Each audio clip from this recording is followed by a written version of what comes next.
Assalamualaikum warahmatullahi wabarakatuh. Perkenalkan, nama saya Faisal Fatur Rahman dengan NIM 200401010026 dari kelas IT 201.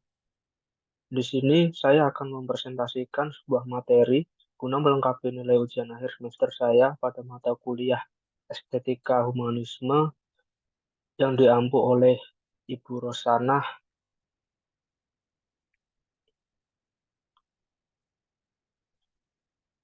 Di sini saya akan mempresentasikan materi tentang emotional intelligence atau kecerdasan emosional.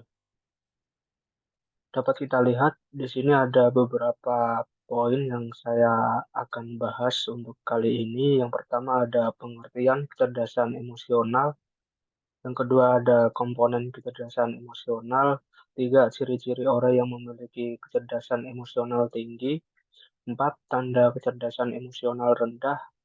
Kelima, cara meningkatkan kecerdasan emosional. Keenam, tahapan-tahapan kecerdasan emosi. Tujuh, manfaat dari kecerdasan emosional. Untuk yang pertama, saya akan menjelaskan tentang pengertian kecerdasan emosional. Pengertian kecerdasan emosional dan cara meningkatkannya. Kalian pasti familiar dengan yang namanya kecerdasan. Menurut KBBI, Kamus Besar Bahasa Indonesia, kecerdasan diartikan sebagai inteligensi atau perihal cerdas, dengan makna lain diartikan perkembangan akal budi yang menuju ke arah sempurna. Kecerdasan ada beberapa jenis, yaitu kecerdasan intelektual atau IQ, kecerdasan emosional EQ, dan kecerdasan spiritual atau SQ. IQ kerap sekali menjadi penentu kesuksesan masa depan seseorang. Seseorang yang memiliki IQ tinggi dianggap cenderung bisa menjadi orang yang mampu menyelesaikan masalah dengan baik dan cenderung bisa menemukan solusi ketika beradaptasi dengan situasi baru. Dalam kualifikasi pendidikan formal, orang yang memiliki IQ tinggi cenderung lebih mendapatkan peluang untuk lebih unggul.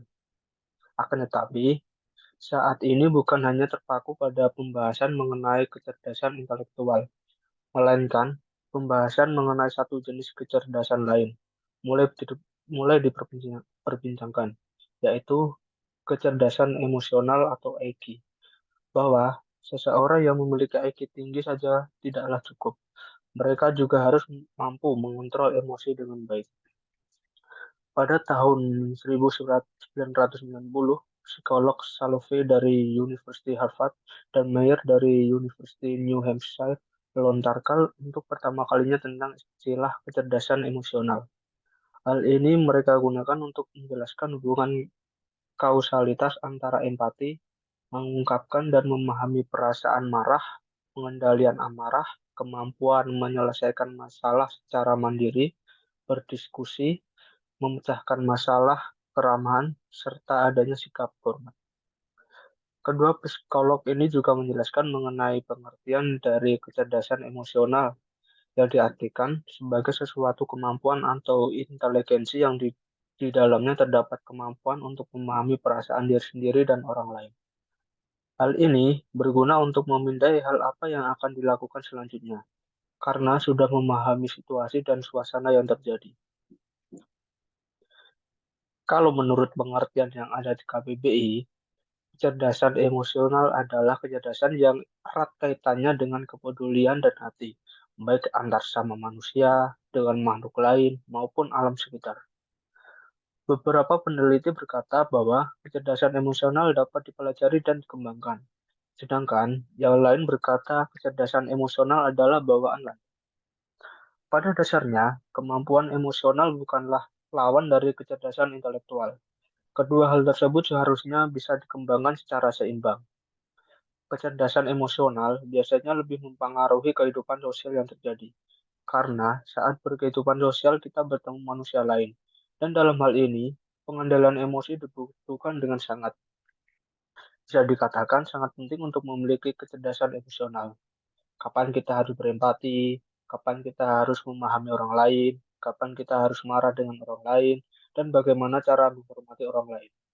Hal-hal ini sangat berhubungan dengan kecerdasan emosional. Semakin baik pengelolaan emosi, maka sebaik itu pula kita diterima oleh lingkungan masyarakat. Untuk mengembangkan kecerdasan emosional sendiri dapat dimulai sejak dini, di mana setiap orang tua harus memahami betapa pentingnya membekali anak keterampilan intelektual yang dibutuhkan agar bisa bergabung ke lingkungan nantinya. Berbagai petunjuk dan ajaran tersebut bisa dipelajari melalui buku mengembangkan kecerdasan emosional anak. Yang kedua, komponen kecerdasan emosional. Satu, memiliki kesadaran diri. Komponen pertama adalah kesadaran diri. Menurut KBBI, kesadaran diri diartikan sebagai kesadaran yang dimengerti seseorang mengenai keadaan dirinya sendiri. Dalam hal ini maksudnya, kesadaran ini adalah kesadaran yang di mana Anda mampu memahami mengenai emosi yang ada di dalam diri Anda. Hal ini merupakan aspek terpenting dalam kecerdasan emosional. Semakin memahami kondisi emosi yang ada di dalam diri dan pengendaliannya, semakin baik juga kondisi kecerdasan emosi yang terbentuk. Sebenarnya, selain memahami tentang emosi yang ada di dalam diri sendiri, seseorang juga harus sadar akan dampak akan tindakan, suasana hati, dan emosi ketika berinteraksi dengan orang lain. Individu harus memiliki kontrol terhadap emosi yang ada di diri.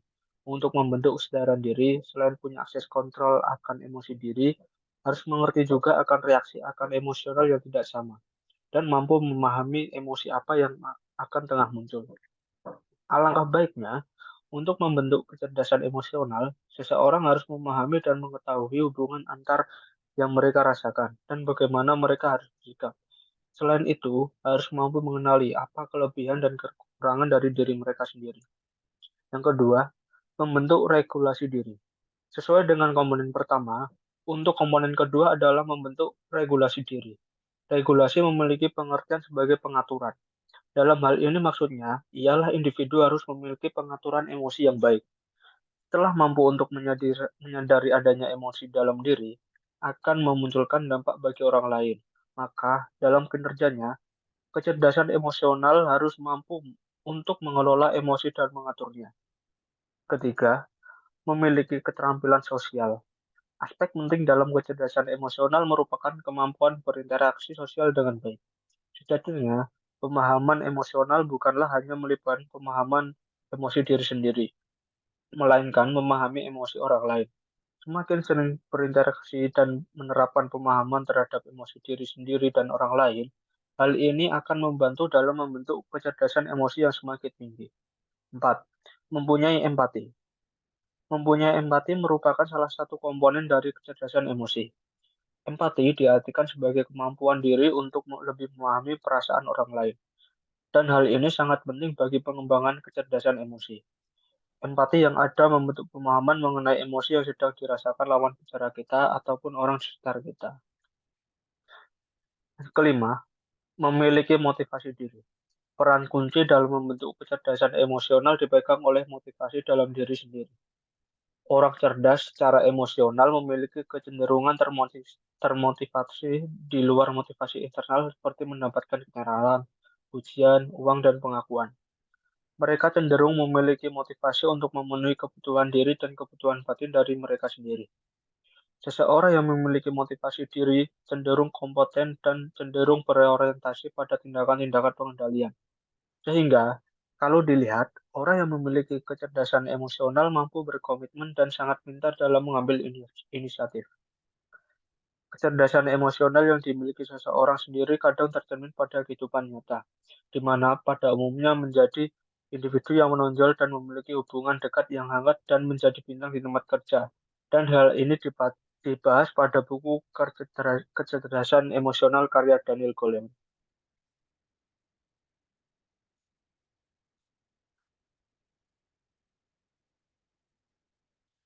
Ciri-ciri orang yang memiliki kecerdasan emosional tinggi.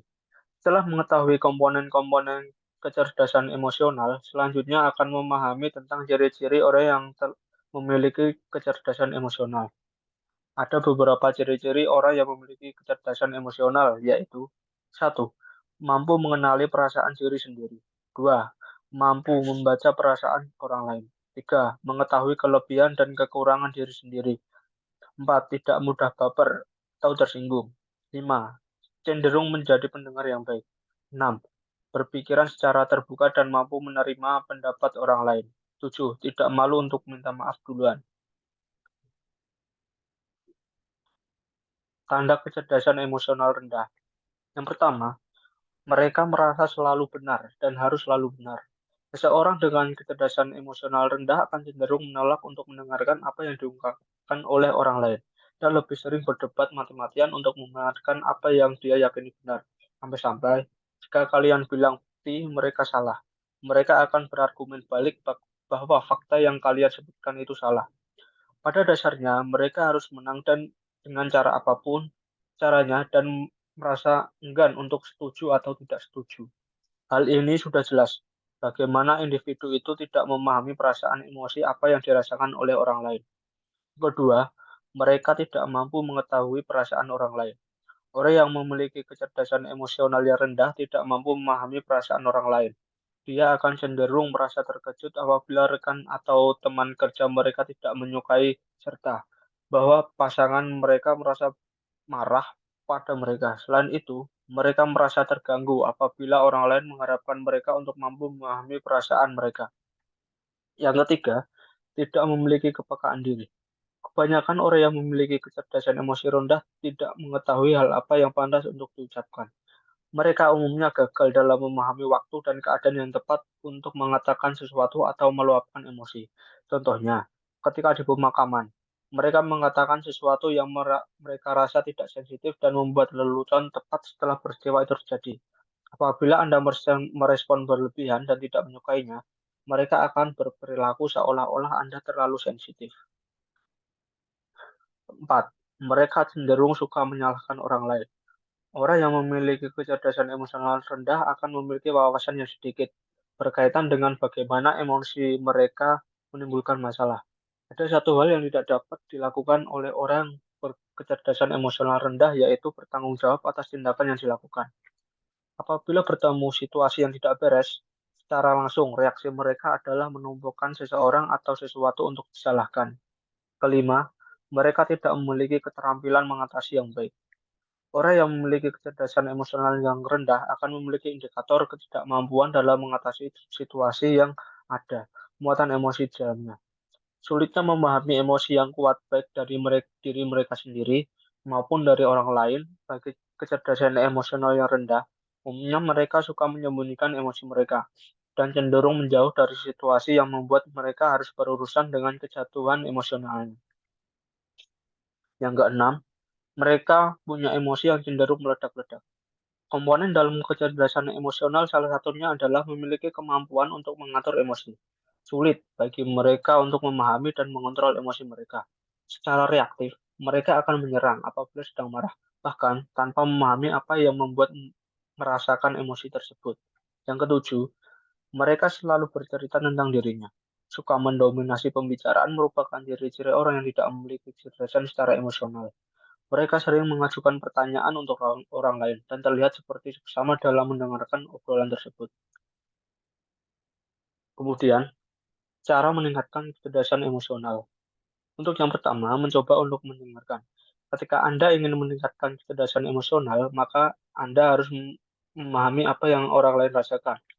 Tahap pertama adalah memperhatikan dan mendengarkan. Untuk mencoba hal ini, luangkan waktu kalian untuk mendengarkan apa yang orang lain rasakan, baik secara pembicaraan maupun gestur. Gestur atau bahasa tubuh sendiri cenderung memiliki banyak makna. Apabila Anda seseorang merasakan sesuatu hal, kalian harus mempertimbangkan berbagai faktor dalam memahaminya. Yang kedua, lebih berempati. Untuk memahami emosi adalah bagian yang sangat penting. Oleh karena itu, kalian harus memposisikan diri sebagai orang lain untuk benar-benar mengerti tentang sudut pandang orang itu. Kita sebagai manusia harus mampu berempati dengan orang lain, harus mampu membayangkan bagaimana perasaan mereka dalam situasi tersebut. Hal ini akan mampu membantu kita dengan membangun memahami emosional seseorang tentang kondisi tertentu dan mengembangkan kemampuan emosional dalam jangka panjang. Tahapan-tahapan kecerdasan emosi. Yang pertama, merasakan emosi. Tahap awal ini adalah merasakan emosi. Sebagai tahapan yang di dalamnya terdapat kemampuan untuk mengidentifikasikan emosi yang dirasakan, baik dilihat dari wajah atau gestur seseorang. Baik dalam kebahagiaan, kemarahan, kesedihan, dan ketakutan akan mudah dikenali apabila mampu merasakan emosi. Hal ini menjadi permulaan yang sangat penting apabila seseorang sudah mampu merasakan emosi secara benar melalui wajah, gestur, dan suara orang lain. Yang kedua, memfasilitasi pikiran dengan emosi. Tahap yang kedua ini memiliki pengertian bahwa setelah mampu merasakan emosi, selanjutnya adalah dengan menyampaikan bahwa pada dasarnya manusia mampu memfasilitasi pikiran dengan emosi yang mereka rasakan. Dalam hal ini, kemampuan yang ada adalah untuk menggunakan manfaat informasi secara emosional dan meningkatkan pemikiran secara langsung. Pentingnya emosi. Dalam tahap ini mampu mendorong kreativitas dan umumnya perubahan suasana hati yang baik mampu berpengaruh pada pemikiran yang lebih kreatif. Yang ketiga, memahami emosi. Tahapan ketiga adalah memahami emosi, sebagai kemampuan manusia yang berguna untuk memahami adanya informasi emosi dalam suatu hubungan, perubahan satu ke emosi lainnya, serta dalam informasi dalam pemahaman emosi. Kebahagiaan biasanya akan mendorong keinginan untuk menggabungkan diri orang lain. Rasa marah mendorong keinginan seseorang untuk menyakiti dan menyerang orang lain, dan rasa takut mendorong seseorang untuk melarikan diri. Kelima, yang empat, mengelola emosi. Mengelola emosi menjadi tahapan terakhir dalam tahapan kecerdasan emosional. Tahapan terakhir ini bisa dilakukan apabila seseorang sudah mampu memahami emosi. Manfaat dari kecerdasan emosional. Peter Salovey dan John D. Mayer dalam artikelnya yang berjudul Emotional Intelligence menyebutkan bahwa emosi dan suasana hati akan secara sistematis dapat bermanfaat dalam upaya pemecahan masalah yang ada. Emosi pada dasarnya apabila ada perubahan, maka akan membantu menjadi fasilitas dalam membentuk beberapa rencana yang ada di masa depan. Itu yang pertama. Untuk yang kedua, emosi positif yang ada mampu menjadikan organisasi memori sehingga mampu membuat materi kognitif tersebut lebih menyatu dan munculnya beragam ide yang sesuai. Emosi juga membuat seseorang terbantu untuk keluar dari sebuah proses dan lebih memfokuskan diri pada kebutuhan yang pada dasarnya lebih mendesak, dan kecerdasan emosi juga mampu digunakan dalam membantu dari kinerja yang bertugas pada kecerdasan yang kompleks. Emosi dan suasana hati, menurut peneliti, mampu berdampak positif apabila sedang berbahagia, karena akan berdampak pada pemecahan masalah yang lebih kreatif. Dan seseorang yang sedang dalam suasana hati yang bahagia akan cenderung mampu memilah permasalahan yang lebih mendesak untuk lebih dahulu dikerjakan. Nah, pemahaman mengenai kecerdasan emosional mampu membuat kita bercermin dan merefleksikan kepada diri sendiri bagaimana kecerdasan emosional yang saat ini kita miliki. Kecerdasan emosional saat ini merupakan aspek yang penting dalam pengembangan diri dan merupakan kunci untuk meraih kesuksesan ke depannya. Kemudian ini merupakan sumber atau referensi yang saya ambil.